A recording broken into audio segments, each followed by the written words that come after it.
So your boy was at this house party just the other day, and I decided to wear this shirt that my friend just got for me. This one right here. It says toxic and masculine.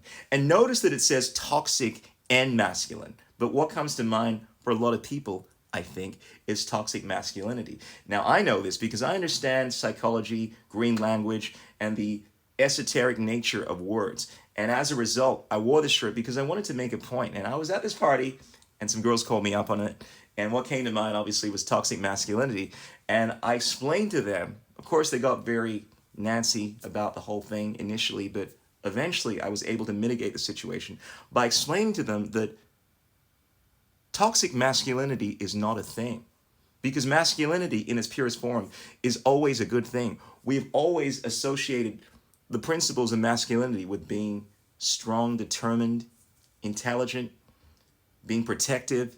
And similarly, with femininity, femininity is never a bad thing. This deals with concepts like intuitiveness, compassion, vulnerability.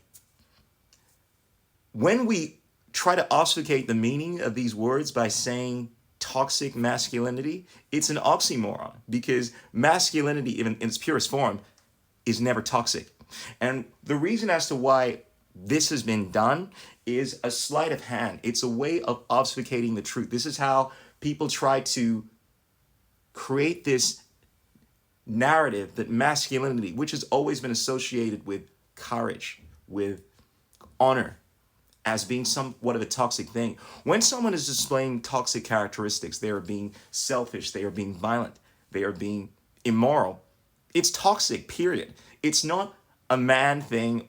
It is not a woman thing. I find misogynists and misandrists, they tend to apply this notion of sex to these concepts because they're trying to advocate for their political ideology. But fundamentally, if you just call something out for what it is, toxic, it's a much more effective way of communicating what is going on.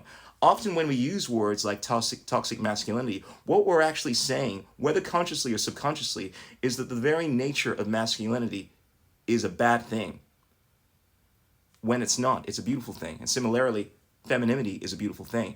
And it's possible to be both masculine and feminine. These are archetypes. You can be someone that is strong, driven, intelligent, protective, and someone that is also kind, nurturing, compassionate, vulnerable, that has both the divine masculine and the divine feminine principles all in one. This is what you call the alchemical wedding.